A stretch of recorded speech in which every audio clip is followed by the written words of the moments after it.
Are you here? Asking that question is how we get down to biz here at the Paul Leslie Hour. It's because you, the listener, are the most crucial part of this journey. Our guest on this episode is rock and roll royalty. We present Paul Edward Leslie's interview with guitarist, vocalist, songwriter, and recording artist Bruce Kulick. Bruce has toured and recorded with a variety of artists, including Meatloaf, The Good Rats, Billy Squier, Blackjack, and for 12 years he toured with the hottest band in the land, Kiss. We're bringing this interview out of the archives because Kiss is at an important point in the story of the band. Kiss will play their final show on December 2nd, 2023 at Madison Square Garden. This interview with Bruce Kulick was originally broadcast on radio in the summer of 2007, never to be heard from again until now. Bruce Kulick has 3 solo albums of his own. They're really amazing records. He currently plays lead guitar with Grand Funk Railroad and has appeared on albums alongside everyone from Paul Stanley and Todd Rundgren to Michael Bolton. And even with all these inspiring accomplishments, he loves his fans and such a down-to-earth guy. This interview was recorded at a retail music store called Ponier Music in Kennesaw, Georgia. Oh, it's not there anymore, but we're always thrilled to make content like this available to you all. You can help us in our mission by visiting thepaulleslie.com/support. We hope you do. Thank you. And we hope you enjoy the interview with Bruce Kulick. Let's go. Today we're welcoming recording artist, songwriter, and guitarist Bruce Kulick. Last night he was performing with Grand Funk Railroad. Mr. Kulick, I'd like to thank you for taking the time to talk to us. No problem. Thanks for having me. I was wondering, what were your influences growing up? I was, a huge fan of the whole British invasion, and my brother, being a little older than me, kind of turned me on to stuff at a little younger age for me. So I was 10 when the Beatles really hit, okay? But there I was really aware of like all the terrific new groups coming out of England, and even though Jimi Hendrix was actually American, he had to go to England to make it, So people like, the Beatles and The Who and Led Zeppelin a little later on. First it was the Yardbirds, I even knew them. And then of course bands like Cream was a big influence for me, and then Jimi Hendrix just exploded. And all that, I just embraced all that British, rock and roll. And I just absolutely loved it. Black Sabbath, And from there, it was easy just to totally be obsessed. I kind of like some of the more progressive bands too, like Yes and King Crimson. And, I just had a really, if you think about it, all the bands I mentioned, you've probably, right now there's a car commercial or something playing one of those songs. Okay. It's timeless. It's timeless. And it is great stuff. There's no doubt. It's very fortunate that I grew up in that era. And brother Bob Kulick is also a famed musician. And I was wondering, was your household growing up a particularly musical household? There's just a lot of music in my family in general. I mean, my mom, said she used to sing a bit on the radio. My father said he played a trumpet. Never heard him actually play it, okay? But all my cousins, there were so many cousins that either played, quite a few of them were really good piano players, And even though they became either teachers or doctors or things like that, but they all played really well. I had another uncle that played violin. So apparently none of them, again, were professional, but apparently a lot of them, had a musical ability. But I learned early on that there's, musicianship really, the term they use is an innate ability for it. Just like, someone who's an amazing athlete, it was probably pretty easy early on, you know what I mean? They just seemed coordinated or whatever, and they could really hit that ball or swing the golf club fairly quickly. And I think it's the same thing with music. You either have a good ear for it and an instinct for it, which is this innate ability. And I clearly had it, and so did my brother. I'm just glad I was able to embrace it and all, So how did you make the jump from being a lover of music to finally deciding, I really want to do this for my life? It really took some of my friends in senior year of high school just to say, well, what are you going to do in college? And I really didn't have a clue. I loved music and I was playing and I was gigging, but it's not like I had, completely stars in my eyes that like, oh, I got to be a rock star. But all my friends were very encouraging in the sense that, they felt I was talented enough to be successful at it. So they just told me, why don't you do music? So I was like, okay, not a bad idea. So I went to Queens College. Actually had a music school, even though like people like Jerry Seinfeld went there probably just for a regular degree. But I only actually survived 2 years because by then I started getting offers to travel and be in bands that were keeping my career moving forward. So it started right then. I only got through 2 years of college. But I'm glad I did that because I did get exposed to a lot of things like classical music. And then I had a jazz teacher privately. So I was getting knowledge of theory and various. As soon as I heard Jeff Beck playing really interesting stuff, I was like, what is he doing? And I don't understand it. That was about 74, So I was very happy to have this knowledge of some classical background from the school and then the jazz teacher that I met that I started to take lessons from. So I got an education in a way. A lot of your music, people may, when they're listening to your solo music, they may think, oh, this is going to be straight ahead rock and roll. And a lot of it is, of course. I mean, there's no doubt about it. It's a rock and roll album. But I noticed a lot of other kinds of sounds on there, Right. a real variety. One of them, Inn of the Mountain Gods. Mm-hmm. That song, that's just a funky song. I really like it. Thanks. But I was wondering, it almost has at the beginning like a sitar kind of sound. Right. Well, what I was trying to get a thing, first of all, the title came from Grand Funk. We were touring like in New Mexico, and there happened to have been like some Indian hotel that was called Inn of the Mountain Gods. And I loved it. I wrote it down and I said, oh, this is great, And then like Led Zeppelin or the Beatles, I was always fascinated and enjoyed some of the Indian kind of sounds and things like that. And even though I'm actually using like a 12 string and the kind of effect on my other guitar that I was using, I think it was some sort of just a regular Les Paul, but I wanted to give it a little bit of a weird kind of some sort of meditative kind of vibe was happening, And there's actually my buddy in the background kind of chanting a little bit. You don't hear it too well unless you get the headphones on, but he's doing that just to set up the mood of the song, But I mentioned the two bands that I was really, fascinated whenever they stretched out a bit. Led Zeppelin and the Beatles just would do all these really creative things. Yeah, I like to incorporate whatever I can. I bought a mandolin that was an octave mandolin, so that mandolins will have 8 strings, but it was an octave lower. It was a bigger instrument, of course, and I wound up doing some tracks for the last song on Transformer, my solo record, using that instrument. So I'm not saying I'm like Mr. That my multi-instrumental type thing is my biggest card, of my deck of playing, but it's something I occasionally will try to incorporate. And back in 1977 and through 78, you were touring with Meatloaf. Right. Could you tell us a little bit about that? Meatloaf was this new artist on Epic CBS, and he had a terrific concept with him and Bill Steinman, Jim Steinman, sorry. And Todd Rundgren produced the record. I was a big fan of Todd. They were looking for a backing band. My brother kind of always got the news about who was looking for who, and he wanted to do it as a dual lead guitarist kind of thing. And we auditioned, and actually they weren't so sure about me. They liked Bob a lot, but Bob said, they weren't going to go, he wasn't going to do it unless it was the two of us. So I always thank my brother about that. But the truth is, I was very, very into the Todd Rundgren stuff. So I copied Todd Rundgren as best as I could. And everybody from the management to Meatloaf was very pleased that when needed, the proper, the actual Bob hated, copying somebody, but I said, I'll learn the Todd riff. Don't worry, we'll do it. And then we started playing from small places where we were getting booed to conquering the world and selling out arenas, and he became a huge star. Bat Out of Hell still sells 1 million records a year. And one of the reissues actually is really cool because they do have a couple of live tracks, and it's from when I performed with him in 78. So look for that. And I learned so much from it. It was not an easy gig. We toured a lot. We did over 200 shows in a year. And he was out of his mind, you know what I mean? Because the success was crazy. Apparently he was doing a lot of drugs and things.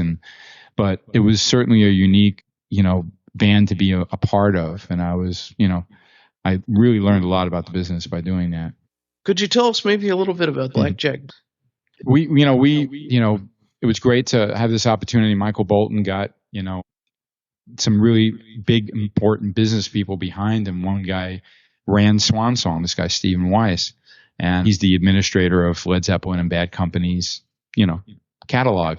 So he's a powerful lawyer. You can read about him in that Led Zeppelin book, and he liked Michael and he wanted Michael to be a band. And I did a couple of gigs with Michael. Didn't know him that well, So, but he turned to me and my brother at the time. My brother wasn't so interested in how things were going down, and he just went his own way. But I continued with it. I thought this is a good opportunity for me, and I really became, Michael's kind of partner in this situation. We had a great drummer, Sandy Gennaro, and the bass player has gone on to win Grammys with the Yellow Jackets. Jimmy Haslip, really talented bass player. He just got off tour with Alan Holdsworth. He's going to play on my solo record too. I got to get him on a track. But the four of us were really, really talented, and we had Tom Dowd, really famous producer, worked with the Allman Brothers and Eric Clapton, of course, and we went down to Criteria and we recorded. It was really an amazing experience. You go to YouTube, there's a great promo video that is up there from that era of us when you see the record company guy, Black Jackets, no gamble. You know what I mean? And he's this German guy from Polydor, which doesn't even exist anymore. It became Universal, eventually Polygram, then Universal. But I'm telling you, it was really, we were all really were in thrown into the fire, kind of like, as like, okay, you guys better be as big as Bad Company. We didn't know what we were stepping into, and we sold like 100,000 copies of first record. And of course, the label thought it was a disaster. You know what I mean? They didn't even want to do the second record, but we got the second record done. And I remained friends with Michael. And I toured when he, a few years later, got a solo deal as Bolton. That's when he changed his name to Bolton. And it was actually through that tour we opened for Bob Seger for about 3 weeks. And it was that tour that I met Don Brewer. And now I'm with Grand Funk. Don remembers me from that. So, it shows how every gig kind of relates to maybe another gig down the line, which is why it's real good to stay out there and be active so that you never know who you're going to meet along the way. But, Michael, of course, once he changed course and he never made it as that rock and roll hero, lead singer, even though he's very talented and those records were good.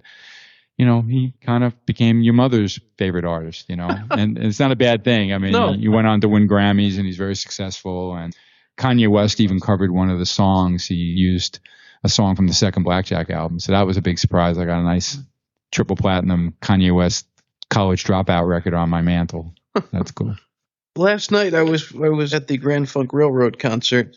I have to say, my favorite part of the concert was the Star Spangled Banner that you did. That was awesome. Oh, thanks. I mean, I used to do kind of a version with Kiss at the end of the Revenge tour and it wound up on Alive 3. But that all came up by accident. Like in the second year of working with Grand Funk, there used to be a lot of veterans that would show up because Grand Funk meant a lot if you were in Vietnam and all that. It was during that whole time is when they really took off, And I remember it was a Memorial Day weekend show, and just Don said to me, "Hey, do you know the Star Spangled Banner? I used to do that with Kiss. Sure, let me do it. I'll do it. It'd be good." And then they saw how well it went over. They said like, "Oh, let's put that in the show every night. We're the American band, so we don't do it in Canada." I was wondering, given that you were in Kiss for 12 years and now you're with Grand Funk Railroad, do you have one that you feel more passionate about? Well, the Kiss gig, obviously, because we were constantly creating new albums and touring and doing videos and Kiss being such a huge band, obviously, it's not about being passionate. It's just being respectful. Certainly thrilled to be in Grand Funk, and it's a great opportunity for me. But, we don't, it's not like I have like 5 new records of, material that we've created. Grand Funk's more about like we're touring and having a good time. We do some new songs, but, we're not trying to, I guess when you're in Kiss, you're trying to prove yourself every other year or every year with a new product, and there's a lot of pressure on you for that. But because of that, I've gotten this legacy from Kiss. I've gotten this 12 years of a couple of really key records that Kiss is known for, considering in general to your general person that knows, oh, I've heard of Kiss, They're only going to think of the makeup. But if you really know the band, of course, there was this era without that, and that's my era. And Kissology 2 is coming out in August, and that's going to concentrate quite a bit on my era, which is great. There's some really cool concert material that I've seen already that's going to be in it.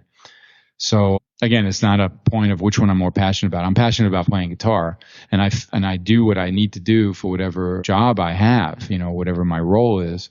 But certainly the Kiss thing just was probably, it was like a little lightning stroke in my, had that strike in your life where it's just something amazing happens and you get to join a band like that and survive 12 years, Though I love playing with Grand Funk, but the Kiss thing is really obviously a big thing for my legacy. And recently, Paul Stanley has a new solo album out, Live to Win. Right. And since we just heard back from their management that he may be a guest on our program, Cool. I was wondering what you thought of Mr. Stanley's new album. I really like it. I think he had a much more defined solo record than Gene's, but Gene was going to do what he wanted to do anyway. You know, be a pimp, be a pop star, you know, whatever. You know, Gene's always like, you know, very extreme in every way with how he approaches things. And Paul was much more methodical about a vision with his record. So I enjoyed the record. And, you know, it was great to be involved. I played bass on like the 3 kind of more ballady kind of songs, but that's good. I had a great time working with him. He knows we work well together, and I'm flattered that, you know, I'll play bass on my stuff, not every song, but sometimes I get hired by people to play bass, even though it's not my main instrument. But I was obviously happy. I'm the only other Kiss member on you know, Paul's record, so that's kind of cool.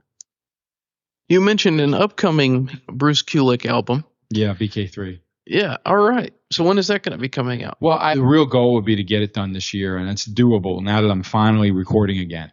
I mean, it's kind of crazy, but last December I cut the drums to 11 songs, or 10 songs, and then one in January with Eric Singer on drums. Okay, and I haven't been able to look at it until 2 weeks ago.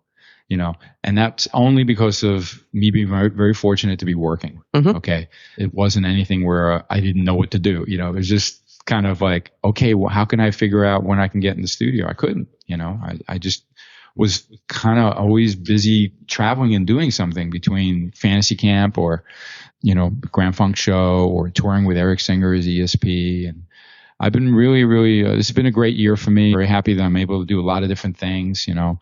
Here, of course, I'm here in Atlanta to do a gig, but then I'm also doing a clinic. And then tomorrow I'll go off and do a Kiss Expo in St. Louis. So I like that. It's exciting to be able to kind of wear a few different hats, though it's all related to the same thing, you know, my guitar playing, you know. But so I'm just so thrilled. And my friend Jeremy, who I'm working with, once I saw the opportunity, as much as the summer is not an easy time for me to be in the studio because I'm flying out every weekend with Grand Funk, but why not if I'm home for 4 days? Why don't 2 of those days be in the studio? So that's what I've done now, you know, where I've been in the studio like I think 3 or 4 days in the past couple of weeks. And we've gotten a lot done, obviously. You know, next week I'll maybe only do 1 day, but each day, you know, you're carving away at, you know, the tracks and getting the tracks done. And it's exciting. I'm really thrilled about the record. And I'm glad I'm kind of so busy also, because then sometimes you get too obsessed and you overthink everything in the studio, you know, where this is just like, just do what you do and it'll be fine, you know, and it's coming out great. This is going to be my best solo record. I know everybody always says the Oasis thing is the best, but I have grown as an artist and a person over the past, you know, 3 years since Transformer came out. So I really do feel this one will be the best one yet. Although I'm stand by the 2 I did, you know, because I'm passionate about what I do. If I put my name on it, I want it to be as good as I can be at that time, you know. So how can our listeners get more information or check out these albums for themselves? You just Google my name. The first thing or the second thing that shows up is going to be my website. And through my website is my, you know, AOL, you know, how you can email me. MySpace, which, yeah, the young people have really embraced it, but that is a real model for the future of how music is being shared now. But MySpace, I post bulletins whenever there's something new on my site, and I figured out how to do the hyperlink to get them to go to my site because I want them to look at the studio blog. I want them to see the story. I'll have eventually a story up about this weekend, playing in Atlanta, doing a clinic, going to St. Louis, you know. So it's easy to buy the stuff. It's easy to hear it, to see if you want it, you know. I'm only asking $10, you know, I throw a guitar pick in there, you know what I mean? So it's all good. So is there anything else coming on the horizon in the world of Bruce Kulick? Well, I'm excited about a couple of things that I talk about on my site too. Like there's a friend of mine that my buddy Jeremy that's working with me just produced his record. This actor from American Pie. He's on my MySpace page. And by the way, my MySpace page is my name, just Bruce Kulick. Okay. And Thomas Ian Nicholas is his name. And I co-wrote a couple of songs on his record and played some guitar on his record. He's a real good singer, really singer. You recognize his face immediately when you saw him because he's in all those American Pie movies. But he's going to get a record out this year. And I've done some acoustic gigs with him locally in LA, you know, where I sit in and half his set. It's always fun. There's a singer from Texas that I work with who's going to get out her EP, Missy St. Thomas. And Jeremy, the guy that I mentioned, and myself produced and co-wrote most of the songs with her and produced it. It sounds terrific. And I met a kid, let's say, at the Fantasy Camp in London just recently that's 14. The kid's brilliant. I want to really work with the guy, you know. So I want to keep not only my record and touring with Grand Funk and getting involved with some other session work is to develop some other artists. So look for that on the horizon. But look for me just doing my site. I update it every couple of weeks, sometimes, every couple of days. It all depends. But that's the best way to look what's going on. Well, Mr. Kulick, I have one last question. Given that this program goes out all over the world, what would you, Mr. Bruce Kulick, like to say to the world? Well, first of all, I don't want to be like sappy and say like, follow your dream, but be realistic about what your gifts are. And to all the musicians out there, definitely try to keep the business side together, because the only guys that are really successful out there consistently are people that have that other part of the brain working, I mean, if you can't do that, then have somebody help you do that. Have a manager that will coordinate everything. If you're not capable to, set up a job or a thing, but you got to be a businessman, and not all creative people can handle that. So I think try to do it, but if you can't, just get someone to do it for you. And then, you might make a little less money, but what they're earning, you wouldn't make. You'll be stuck in your house, never making any money. So that's a good lesson that I think some people need to hear. Well, Mr. Kulick, I do thank you for your time. It's been a pleasure speaking. Problem. All right. Thank you. All right. Thank you. We thank you and appreciate you dropping in for the Paul Leslie Hour today.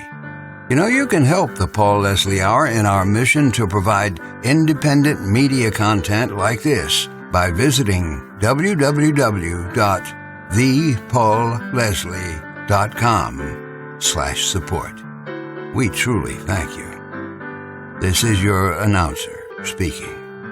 Performance of The Entertainer intro song and Corina outro song, courtesy of John Primorano. Well, that's it for today. So until next time, be safe and be good.